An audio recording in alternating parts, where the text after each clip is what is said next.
इंजी भाई, सबसे पहले परफॉर्मेंस आपने देखी, जबरदस्त बैटिंग परफॉर्मेंस, जबरदस्त बॉलिंग परफॉर्मेंस, जबरदस्त फील्डिंग परफॉर्मेंस। ये कहा जा सकता है आप अपने एक्सपीरियंस से कि जी एक जबरदस्त कॉम्बिनेशन पाकिस्तानी टीम का बन गया है। ये एक मैच की बात नहीं थी, एक अच्छा कॉम्बिनेशन बन गया। जी शाहज़ेब भाई, बिल्कुल बहुत ज़बरदस्त कम्बिनेशन बना है।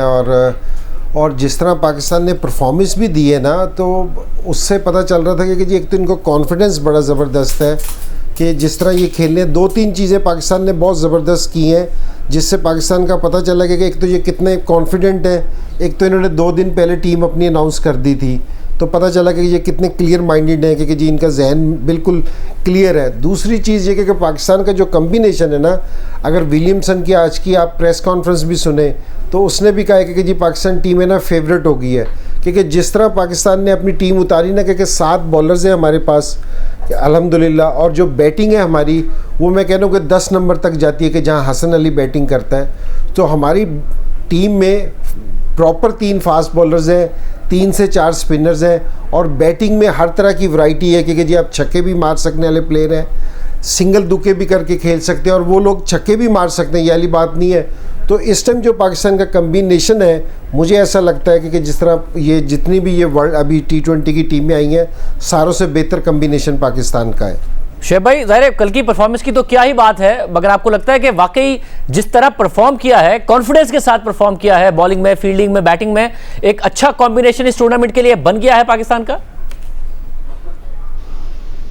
नहीं, पाकिस्तान को बहुत अंडररेट कर रहे थे लोग, और पाकिस्तान को ये समझ रहे थे कि अंडरडॉग्स हैं और ये डार्क हॉर्सेस हैं ऑफ द टूर्नामेंट है। लेकिन आप ये देखिए, पाकिस्तान ने कॉम्प्रिहेंसिव विन की है। पाकिस्तान ने 10 विकेटों से मैच जीता है, कोई फ्लूक नहीं है। कोई एक शॉट, कोई एक चांस लिया हो जिसमें आप ये कहें कि यार कि यहाँ पे फ्लूक हुआ है या कोई वन ऑफ चीज हुई है। पाकिस्तान 10 विकेटों से बड़ा कंपोज्ड होकर जीता है। तो मेरा ये ख्याल है कि इंडियन टीम पे प्रेशर बहुत था। इंडियन टीम जो घबराई हुई थी, मुझे लगता था कि वो घबराई इसलिए गए हैं कि जी वो टॉस हारे हैं, टॉस हारने के बाद उनका मुंह चढ़ गया था, और दूसरा ड्यू फैक्टर बहुत ज्यादा था। मुझे पता था इनके स्पिनर नकारा हो जाएंगे, इनके फास्ट बॉलर नकारा हो जाएंगे। लेकिन जो स्पेल जो ही कर दिया उसने शाहीन शाह अफरीदी ने, उसके बाद तो जो मिडिल ऑर्डर ओपन हो गया इंडिया का, तो उसके बाद तो मेरे ख्याल में इंडिया तो मैच में कभी आया ही नहीं। सिकू भाई, ऐसा मैच है क्या, कुछ है नहीं कि जी फलां कैच ना ड्रॉप होता, ये तक नहीं कह सकते हम, या फिर हमारे दोनों बैटर्स थे उनमें से किसी को कोई चांस मिला हो, ऐसा भी कुछ नहीं है। Perfect batting, perfect bowling, perfect fielding. आपको लग रहा है एक आइडियल कॉम्बिनेशन बन गया, सिर्फ एक मैच की बात नहीं है? नहीं, देखो ये जो मैच है ना, इसको हम सुपर मैच कह सकते हैं। मैं तो तवक्को ही नहीं कर रहा था कि हम इतना अच्छी तरह इनको मारेंगे। देखिए, इसमें होता है ना, जो रिजल्ट्स आते हैं तो आप A+ देते हैं, मैं तो कहता हूँ A+++ है। इतनी जबरदस्त किस्म की जीत है। जैसे अभी ये बता रहे थे फ्लॉलेस, आप बताइए कि बॉलिंग हुई, फील्डिंग हुई, बैटिंग में तो सिर्फ दोनों ही काम तमाम कर दिया। इतनी जबरदस्त है कि इसको हम डिस्क्राइब ही नहीं कर सकते। मेरे तो इमेजिन से बाहर है कि मैं तस्वर नहीं कर रहा था कि इतनी बुरी तरह हम इनको मारेंगे। और दूसरी चीज ये कि इंडियंस हमसे इसलिए डरे हुए होते हैं, हमेशा डरे हुए होते हैं। अगर आपको 2019 का वर्ल्ड कप याद हो, हमें सेमीफाइनल से निकालने के लिए, ताकि उनका सामना हमारे से ना हो, उन्होंने इंग्लैंड को मैच जिताया, जिसका बेन स्टोक ने अपनी किताब में जिक्र किया है कि भारत जो है वो मैच ही नहीं जीतना चाह रहा था, और ये उसने किताब में लिखा और उसकी ट्वीट भी हुई थी।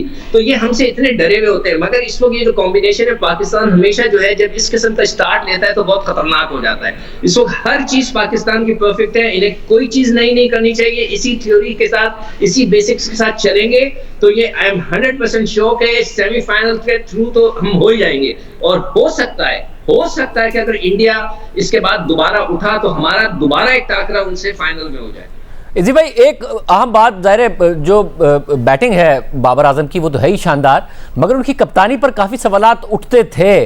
मगर कल जिस तरीके से उन्होंने कप्तानी की है, कंपोज नजर आए, प्रेशर में नहीं नजर आ रहे थे, फ्रॉम द फ्रंट लीड कर रहे थे। आपको लगता है कि बाबर आजम ने बतौर कप्तान भी एक अच्छा परफॉर्म किया कल की शाहज़ेब भाई, जो सारों से ज़बरदस्त बात थी वो बाबर आजम की कैप्टनसी थी। शाहीन की परफॉर्मेंस थी, बाबर की अपनी परफॉर्मेंस थी, रिजवान की परफॉर्मेंस थी। लेकिन जिस तरह बाबर आजम ने, मैं कल की कैप्टनसी की बात नहीं करूँगा, अगर आप इसने अपना कम्बिनेशन ये अपने माइंड में इतना क्लियर था कि इसने 2 प्रैक्टिस मैचेस में भी इसी कम्बिनेशन के साथ खेला है, और इसने 2 दिन पहले मैच से पहले अपने 12 लड़के अनाउंस कर दिए हैं। इंडिया नहीं अनाउंस कर सका था मैच से पहले, वो अपना कम्बिनेशन क्लियर नहीं कर रहे थे।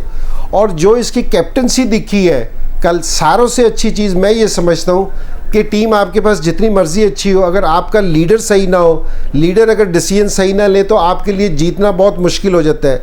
लेकिन बाबर आजम की कल हमने नहीं कि जी यहाँ इस पे बैठ के हम सारों ने तारीफ़ की है, सारी दुनिया ने उसकी तारीफ़ की है, जिस तरह उसने कैप्टनसी की है, जिस तरह उसने अपने प्लेयर्स को यूटिलाइज़ किया है, जिस तरह उसने फील्ड प्लेसमेंट की है, कि जो उसने इंडिया पे पूरे 20 ओवर प्रेशर उनके ऊपर रखा है कि जी प्रेशर हटने नहीं दिया। बॉलर्स ने भी बहुत ज़बरदस्त बॉलिंग की है, लेकिन बाबर आजम की बड़ी ज़बरदस्त चीज़ है। तो हम बाबर आजम को ग्रेट प्लेयर तो जानते हैं सारे, लेकिन जिस तरह बाबर आजम ने कल अपनी कैप्टन्स की स्किल्स दिखाई हैं, तो मुझे ऐसा लगता है कि ये अब ग्रेट कप्तान भी बनता हुआ नज़र आ रहा है मुझे, तो जो पाकिस्तान के लिए बहुत अच्छा साइन है। और इस टूर्नामेंट के T20 में कि जी बड़ा अच्छा साइन नज़र आ रहा है कि जी आपके कप्तान का, लीडर का है ना, मेरा कॉन्फिडेंट होना, उसको अपने डिसीजन पे एतमाद होना, ये बड़ा ज़रूरी है। जो कल सारों से अच्छी चीज़ जो मुझे लगी वो ये थी। शोएब भाई, आप बताइएगा बाबर आजम की कप्तानी। वो कैप्टन इसलिए कैप्टन नजर आ रहा था कि पिछली मैनेजमेंट ने उसको दबा के रखा हुआ था। पिछली मैनेजमेंट उसको सांस नहीं लेने देती थी, उसको पर्चियां भिजवा के कप्तानी करवाते थे। आज जब मैनेजमेंट जरा इजी हुई है, आज वो कप्तान बन के दिखाया आपको। आज वो आपको पहली दफा एक रिस्पॉन्सिबल कैप्टन नजर आया है, क्योंकि उसके बाद उसको वो पर्चियां नहीं भेज रहा था। तो पिछली मैनेजमेंट में उसको दबाया हुआ था, ना उसको टीम सही लेके देते थे, ना ही उसको फैसला लेने देते थे। अब उसने स्टैंड लिया रमीज राजा के साथ उसने कि जी मुझे वो टीम चाहिए जो मैंने खिलानी है, और चेंजेस हुई पाकिस्तान टीम में। तो इसलिए कप्तान लग रहा था ना कि जब उसको इख्तियार मिला है। और दूसरी बात यह है कि जिस तरह रिजवान ने रिस्पॉन्ड किया बाबर के साथ, तो वो बड़ा कमेंडेबल था। और वो ये था कि पाकिस्तान ने कभी हिंदुस्तान को आने ही नहीं दिया मैच के अंदर, कि आप कभी मैच आ सके हैं। और बाबर आजम जो मुझे पहले दफा कप्तान लगा है, वो इस वजह से लगा है कि उसके पास इख्तियार था पहले फॉर द फर्स्ट टाइम। देखिए भाई, ज़ाहिर जो बैटिंग है उसमें तो किसी की बारी आई नहीं, मगर जो बॉलर्स को इस तरह इस्तेमाल किया, कोहली मुसलसल क्रीज पर हो, उसके बावजूद प्रेशर मुसलसल बरकरार रखा, जो इंजी भाई भी कह रहे हैं। कल कप्तानी के बारे में आप क्या कमेंट करेंगे बाबर आजम की?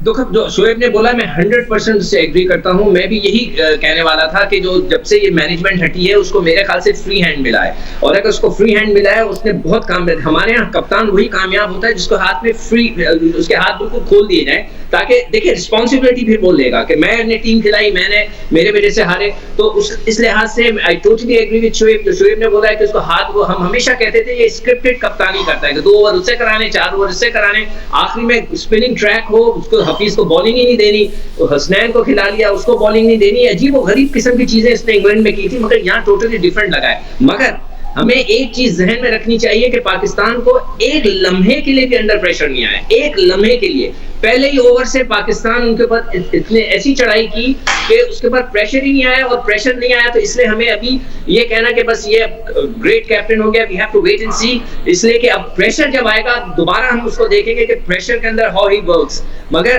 कल उसने बहुत अच्छी अक्लमंदी के साथ जिस तरह की डिस्ट्रीब्यूशन की ओवर की, इट वाज एक्सीलेंट, और जिस तरह उसने बॉलिंग करवाई है, तो अगर वो वाकई ही ये बात सही हो जाती है तो पाकिस्तान के लिए ये एक बहुत बड़ी साइन होगा।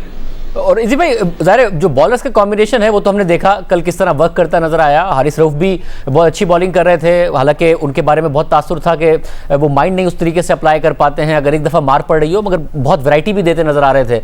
जो बैटिंग है वो सबकी आई नहीं। आपके ख्याल में टीम यही रखी जाए और ये टीम सलाहियत रखती है वर्ल्ड कप जीतने की, या उसमें कोई तब्दीली की जानी चाहिए? नहीं शाहज़ेब भाई, मेरा नहीं ख्याल कि जी इस टाइम है ना किसी तब्दीली की ज़रूरत है। एक तो विनिंग कम्बिनेशन है और सारी चीज़ें, बॉलर्स जो भी चीज़ कल पाकिस्तान ने की है वो अल्लाह का शुक्र है कि जी बिल्कुल ठीक हुई है। और लेकिन ये बैटिंग अब कल तो वारी नहीं आई, लेकिन मैं आपसे पहले भी यही चीज़ कह रहा था कि प्रैक्टिस मैचों में भी बाबर ने इसी कम्बिनेशन को, इसी बैटिंग को ट्राई किया है क्योंकि जी हफीज़ भी वहीं खेल रहे थे अपने 4 पे, मलिक भी 5 पे और आसिफ भी 6 पे खेल रहे थे, तो यही बैटिंग है। और पाकिस्तान को किसी अभी कम्बिनेशन चेंज करने की ज़रूरत भी नहीं है, क्योंकि ये टीम इनकी बड़ी ज़बरदस्त है। और थोड़ा सा और T20 में ना जो सारों से ज़्यादा ज़रूरत है, क्योंकि आपको बिल्कुल छोटे से टाइम में ना ज़्यादा एकदम में ना अपनी सारी स्किल्स है ना शो करनी पड़ती हैं। उसमें बास टाइम आपसे 1 से 2 मैचों में परफॉर्मेंस नहीं भी होती, लेकिन जिस टाइम कप्तान उनको कॉन्फिडेंस देता है कि जी मैं अपनी टीम चेंज नहीं करता, तो ये वाली टीम है ना फिर है ना ज़्यादा बेहतर परफॉर्मेंस देती है। तो अभी तो हमें किसी चीज़ की ज़रूरत भी नहीं है कि सारे बॉलर्स ने बड़ी ज़बरदस्त की है, और जिन्होंने बैटिंग की है 2 ने वो अच्छा किया, और ये हमारे नीचे वाले बैट्समैन भी जो दूसरे हैं तो ये भी एक्सपीरियंस बैट्समैन है। तो इंशाल्लाह मेरा नहीं ख्याल कि ये अभी किसी चीज़ की हमें चेंजिंग की ज़रूरत है। शोएब भाई, कल का भी बड़ा मैच है और जाहिर है पॉइंट्स के लिए तो और सेमीफाइनल में क्वालिफाई करने के लिए तो है ही अहम, मगर इस मैच से भी हमारे जज्बात मुंसलिक हो गए हैं जो न्यूजीलैंड ने किया था पाकिस्तान के साथ। तो ये कॉम्बिनेशन बेहतर है, इसी कॉम्बिनेशन के साथ आगे बढ़ा जाए और पाकिस्तान वर्ल्ड कप जीत सकता है आपके ख्याल में? देखें, बात यह है कि कल से सारी दुनिया ये कहना शुरू होगी। जब मैं कह रहा था कि ये वर्ल्ड चैंपियन है टीम, तो लोग कह रहे थे आप मजाक कर रहे हैं। तो मैं उनसे कह रहा हूँ मैं मजाक नहीं कर रहा आपसे, मैं आपको फैक्ट एंड फिगर्स के साथ बता रहा हूँ कि पाकिस्तान के पास स्पिनर्स पूरे हैं, पाकिस्तान के पास फास्ट बॉलर्स पूरे हैं, बैट्समैन पूरे हैं, ऑलराउंडर्स पूरे हैं, मिडिल ऑर्डर पूरा है। आप क्या चाहते हो इसके अलावा? क्या हो इन स्लो विकेटों के ऊपर? 4 स्पिनर है आपके पास, 4 ऑलराउंडर है आपके पास, ओपनर है आपके पास, आपके पास फास्ट बॉलर है। तो ये वाइड टीम है जो वर्ल्ड चैंपियन बन सकती है। लेकिन लोग मेरी बात का यकीन नहीं करते थे, और मेरे ख्याल में Pakistan is one of most formidable side in the world जो T20 का फॉर्मेट सबसे अच्छा खेलती है। दुनिया इंडिया को मानती थी, India is a great side, but देखें उनकी बॉलिंग मुझे काफी नकारा लगी कल।